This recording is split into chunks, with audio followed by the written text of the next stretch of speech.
Many of us have relatives and friends who have succumbed to this deadly disease. It slowly creeps up and attacks the body, leaving you with no clear end in sight. Of what do I speak? Cancer. But not just any cancer. Breast cancer. As we observe Breast Cancer Awareness Month this and every October, we urge you to support the fight against this debilitating disease. You may do this by getting screened for breast cancer, donating towards and participating in breast cancer-driven initiatives. We are in this together. Let's win the fight against breast cancer. Hi there everyone, I'm Adrian Atkinson and I'm so glad you stopped by for another Tuesday episode of Jamaica Magazine. Please stay with us. We have more coming up after these messages. I love my children and I will do anything to protect them. So that's why, as a mom and as a doctor, I made sure that my daughter got the HPV vaccine to protect her from cervical cancer later in life when she becomes a woman. The HPV vaccine is very safe and effective. I was afraid of the injection at first, but I got it and it really wasn't that bad after all. If there was something you could do to protect your child, wouldn't you do it? Protect our next generation. Ensure that your daughter gets the HPV vaccine today. Don't wait. Vaccinate against cervical cancer. Protect yourself from the flu virus. Visit your nearest health center or doctor to get the flu vaccine. Cover your mouth and nose when coughing and sneezing. Wash your hands regularly with soap and water or by using an alcohol-based hand sanitizer. Avoid the spread of germs by not touching your eyes, mouth or nose. And be sure to regularly disinfect surfaces and objects that are used often. Remember, your health is your responsibility.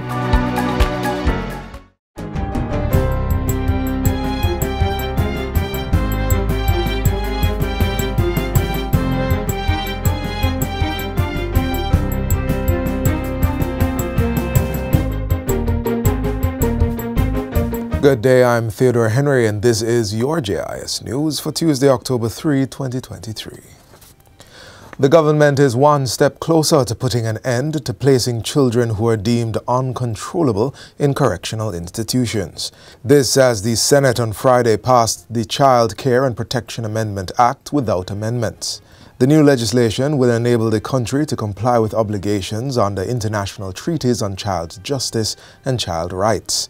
It will also establish a just and more equitable means of treating with cases involving children exhibiting behavioral challenges and thereby respond in the best interest of the child. Piloting the bill, Leader of Government Business in the Senate, Senator Kamina Johnson-Smith, says the changes complement the government's work to improve the administration of institutions that support children and families, primarily the Child Protection and Family Services Agency, CPFSA. She says that it will also improve the operations and tools available to the CPFSA to support the nation's children.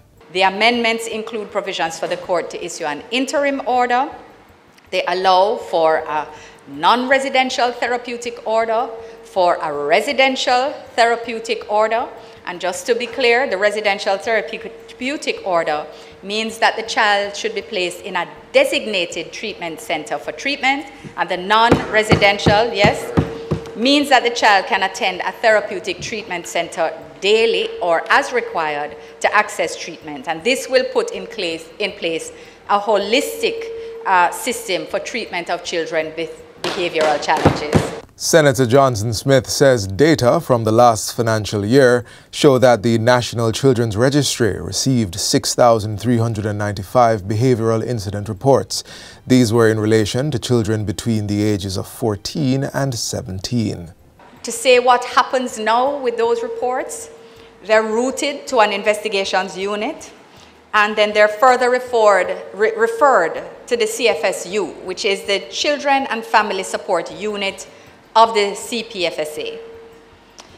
Most children who are treated by the CFSU are able to remain with their families during the course of the necessary intervention, but for some who are identified as having severe problems, there is the need for residential treatment, which, in the absence of a suitable alternative facility, invariably has caused and causes these children to be placed under a correctional order.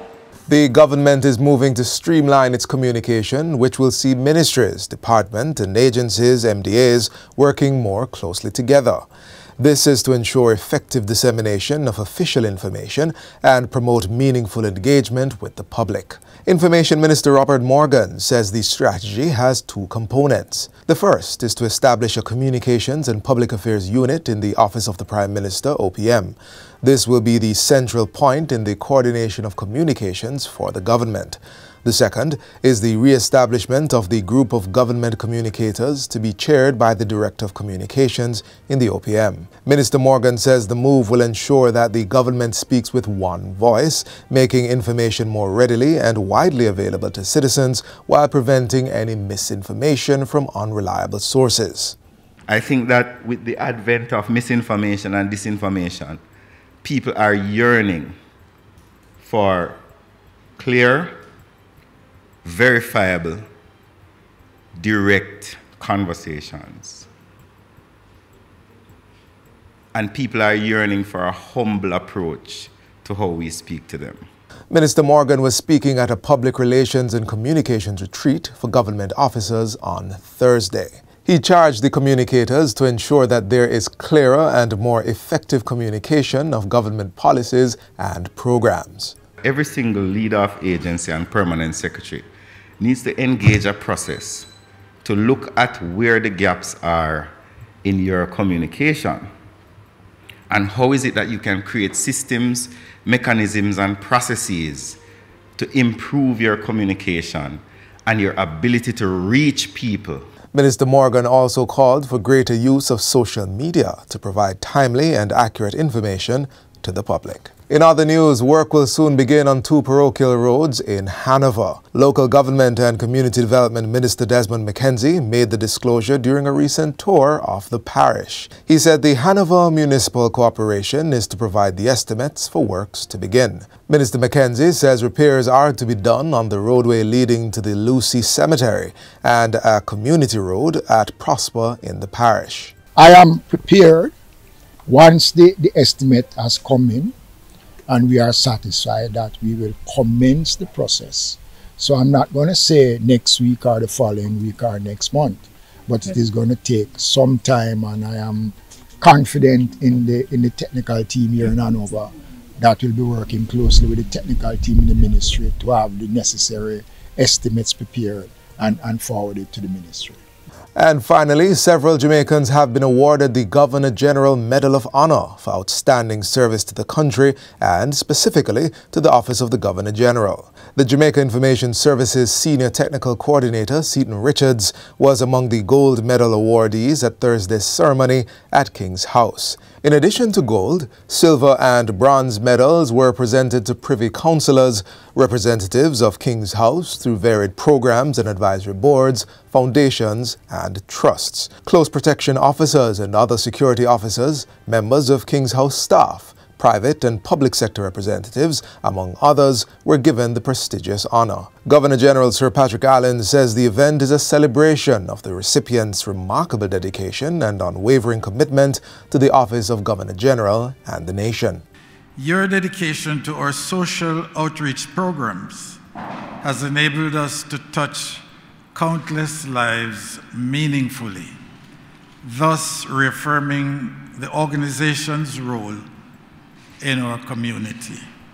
The medals you receive today, though significant, are but small tokens of our immense appreciation for your service to the Governor General. The medals should have been awarded during Queen Elizabeth II's Platinum Jubilee in 2022. However, she transitioned before the presentation could be made on September 8 of that year. A total of 100 medals were struck for Jamaica, 50 gold, 30 silver, and 20 bronze. The Medal of Honor is a prestigious award given to Jamaicans who have made significant and exceptional contributions to their communities and the nation.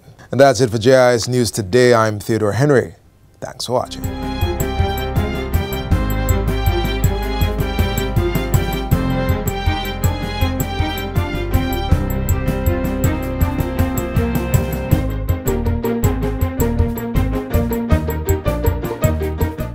The Joint Select Committee of Parliament, considering job descriptions, codes of conduct and performance standards for parliamentarians, wants to hear from you. Send your opinions in writing by Tuesday, October 3, 2023 to Clerk to the Houses, Gordon House, 81 Duke Street, Kingston. Or email us at clark@japarliament.gov.jm. Visit the Parliament's website at www.japarliament.gov.jm for details. And now a recap of what happened in the office of the Prime Minister this past week.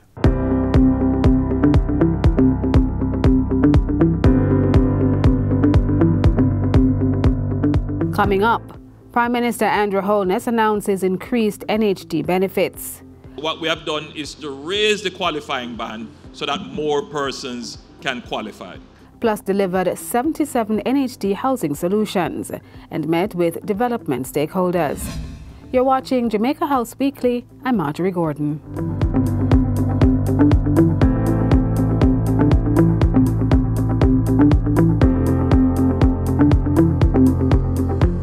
Last week, Prime Minister Andrew Holness announced major increases to the ceiling band of the Housing Microfinance Loan Program. It's a service of the National Housing Trust, NHD, being offered through credit unions. The program was designed to target low-income persons who needed support to access or improve their housing situation. The adjustments took effect on September 25. It will see the qualifying ceiling increased by 30% to include persons earning $86,000 and more weekly. What that means is that more persons will be able to qualify. Remember now, we have increased the minimum wage, so that might have pushed some people out of the qualifying band. So what we have done is to raise the qualifying band so that more persons can qualify. Prime Minister Holness also indicated that the maximum loan limit for the program has moved from $1.5 million to $1.9 million. A 30% increase was also seen in the individual loan disbursement ceiling, which now stands at $1.1 million. These amendments are in line with the NHD's thrust to provide added support to low-income persons who are members of credit unions. So that is the route through which you would access this housing microfinance program. Mr. Holness adds that an individual credit union member can now access up to $9.45 million, $7.5 million from the NHD, and the balance through the housing microfinance program. Persons can now access a combined loan of up to $10.7 million to purchase a property on the open market worth $12.5 million. So you can see that the NHD is trying to find all ways possible to give our low-income earners an opportunity to own their homes. Prime Minister Holness emphasized that it is not a prerequisite for persons accessing the program through their credit union to be an NHT contributor. As part of the application process, the NHT will facilitate registration to become compliant with contributions going forward. What this means is that if you are not currently an NHT contributor, that shouldn't stop you. You just go and apply, and in applying, we will then regularize you and you make your contributions going forward. The Prime Minister says 6 of the 12 credit unions which have signed on for the program have started implementation. These entities have a combined membership of 450,000 persons with more than 140,000 qualified to access financing. It was a celebratory mood for 77 Trelawney residents on Wednesday as they received keys and letters of possession to their housing solutions. The 35 one-bedroom units and 42 service lots make up Phase 1 of the NHT Windsor Hills development. Prime Minister Holness says of the 77 recipients, 52 were eligible NHT contributors, and of those eligible, 71% were females. In addition, 36% of the beneficiaries are minimum wage earners.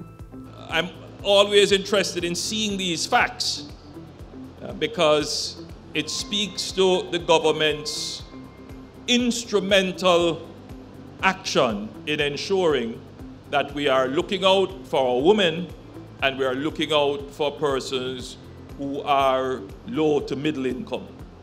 Mr. Holness says 82% of the beneficiaries are between the age of 41 and 60, which indicates that seniors are included in the disbursement. Giving the vote of thanks, new home owner Silma Ellis expressed gratitude for the property with centralized water storage. Most Honorable Prime Minister Holness, you promised 70,000 housing solutions, and we are happy to be beneficiaries of that promise, sir.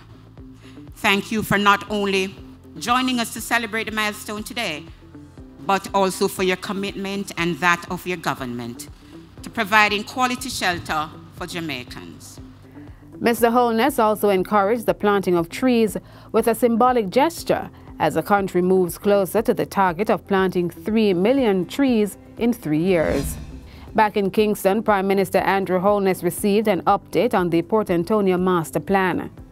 The strategy proposes development in road network, housing, healthcare, tourism, as well as commercial and environmental improvement. And that's it for Jamaica House Weekly. Be sure to join us next time for more of the news stories coming out of the office of the Prime Minister.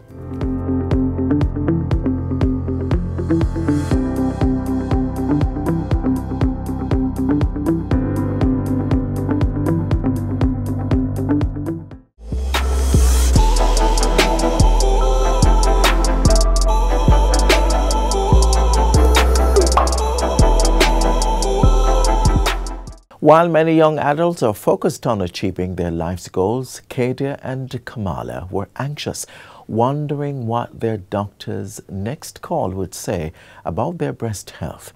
Find out more about their journey in this next feature. For many, it starts with a little itch on the breast, a lump in the area perhaps, a bit of redness on the nipple, or even nipple discharge. And you know it's not breast milk. Besides, you're no mother, neither are you pregnant. Research shows that breast cancer remains the leading cause of cancer-related death among Jamaican women and is the most common cancer among women worldwide. And even with increased screenings and public education, it still remains a major health challenge. Two women, Kamala McWhinney and Kadia McCoy, both share a similar story. For them, the common denominator is breast cancer. Kamala is in remission and Kadia is undergoing treatment. They now meet for the very first time to have a conversation about their mutual foe.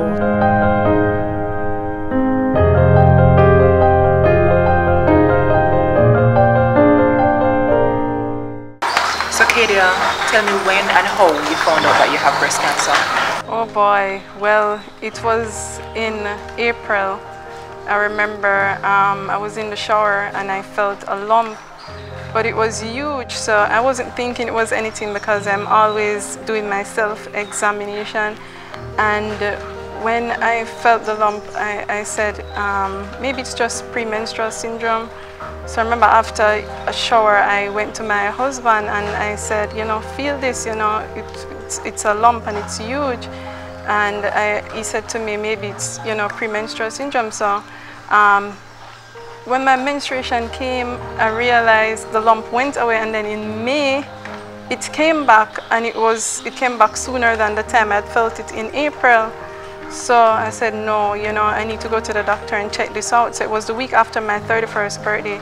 So I went to the doctor and she was like, okay, let me see what the girl's up to, you know. And she examined the right breast and she said, okay, I'm going to let you do a mammogram and an ultrasound. But she was like, oh, they're just going to aspirate, it is just fluids. And when I went to do the mammogram and the ultrasound, the doctor said to me, she said, you know, she said to me, this is not something that we're going to aspirate. You have to do a biopsy. And right away I said, are you serious, you know? And she said, whatever it is, you're going to be okay. And when I did a surgical biopsy on a Monday, and I waited on the result for about 3 weeks, and my doctor messaged me and said to me that, you know, I have the results and it's not good. What was your experience like? So interestingly, I was 30. Wow. So I was a little bit younger than you. And Right. I was having a persistent itching in my left breast. And I was Right. wondering what's causing this. Is it my detergent? Is it my fabric softener? What's causing this thing to be itching so much? So one day I was just at home after work on the couch watching TV, and I was scratching the itch. Right. And I felt something in my left breast, and I said, but it's not in the right breast. So Wow. then I was like, this needs to get checked out. So it took me a while because I was just in shock, like, what could this possibly be? So maybe about 10 days or so after, I worked up the courage, made the appointment, and went to the doctor. And then from that now, my GP said to me, go and get an ultrasound done. Got the ultrasound, and the results said that there's a mass in the left breast that is strongly suspicious of malignancy. Wow. Yeah. And then from there I did a biopsy, and it was October 18th that I got back the results in 2013 that it was in fact breast cancer. Wow. What was it like when you found out? What? So I was alone in the doctor's office because I was living out of town at the time. Okay. And my doctor said to me, I've never seen anybody take it quite like you, because I wasn't crying, I was asking questions, I was seeking information. And then the very next day my mom came down and she was by my side for the whole journey. So of course the emotions hit me when I left the doctor's office, and I know I had to call her because I knew she was going to be devastated, and that's what made me start crying. Wow, yeah. Yes, it can be quite overwhelming. You know, I can really relate to that. It was hard. It's like your life changes completely. My life has now become about doctor visits, you know. Everything is about, you know, going to the doctor maybe once per week. It has changed completely. It makes me realize how precious, you know, life is. You know, it's delicate. Don't stress too much on the small things. Do everything you manage to be where you are now, like this? Actually, no. You know, I had this hope that it wouldn't always be this rough, but in terms of always sharing the story as much as I am now, 7 years after, Right. I never thought that I would be sharing it from a place of positivity all the time, because I was Right. angry, I was sad, you know. Yeah. I had so many questions, like, you know, the typical question of why me? I tried to Right. eat healthy, there was no family history, all that type of stuff. But as the months and the years roll on, it gets easier to talk about it and to share details of the journey. For me, my thoughts, I think that my body, you know, had betrayed me so much. You know, it was really hard. Like when you look in the mirror now, Kadia, you know, what do you see? For me, I see a woman of confidence, you know.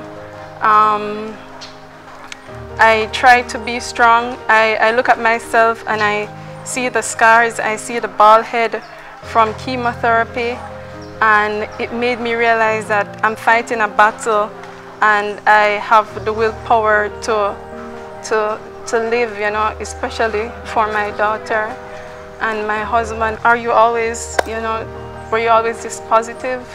Not at all. If it wasn't for COVID, I'd come and give you a hug right now. Because I know it's emotional talking about, especially so fresh in the journey. So I'm sending you love. Thanks.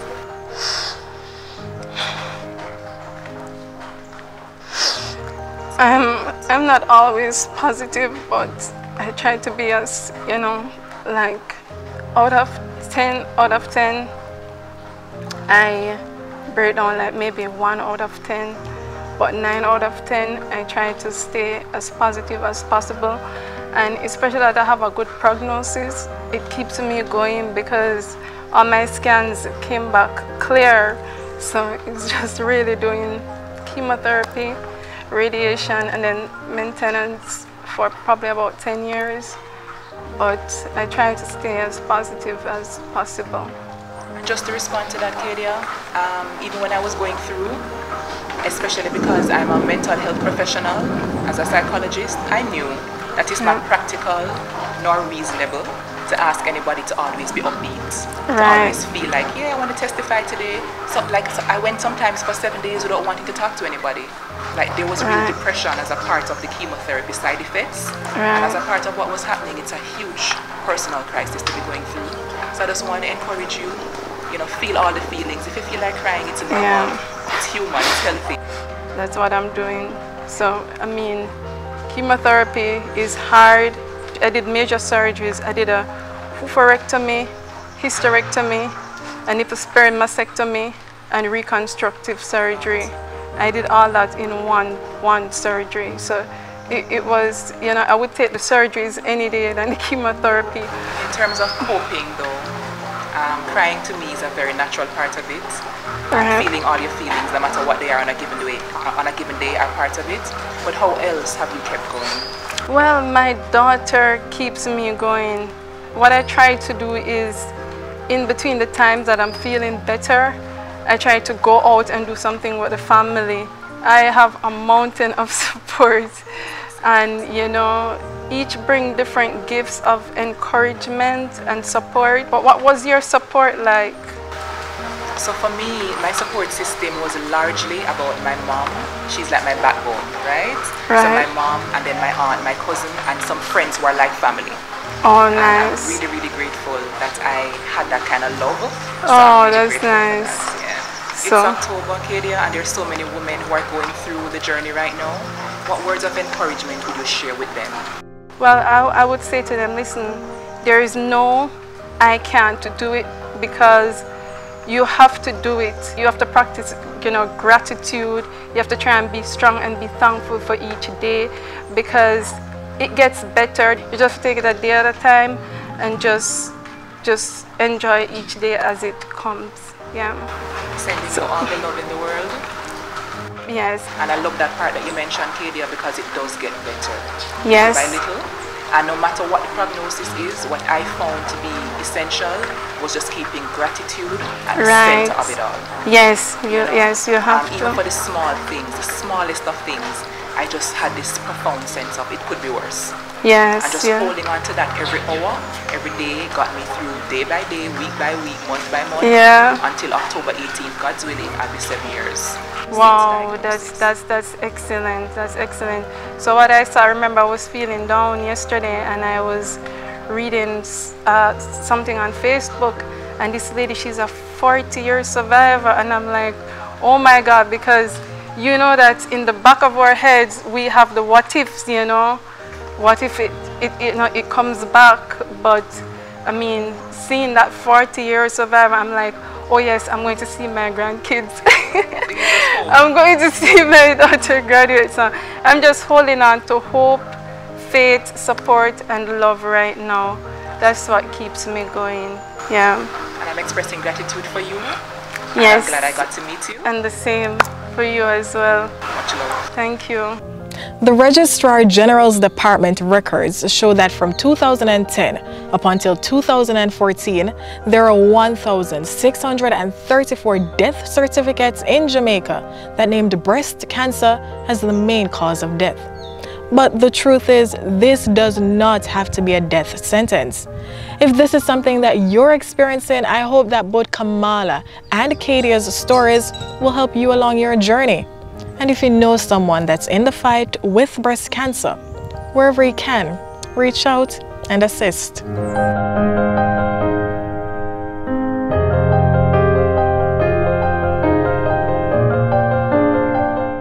This is where our program ends, but only for today. Not to worry, do join us again tomorrow, same time, same place, for another insightful lineup. You may visit our website at jis.gov.jm to catch up on this and so much more. I'm Adrian Atkinson. Thank you so much for watching. This has been a production of the Jamaica Information Service, the voice of Jamaica.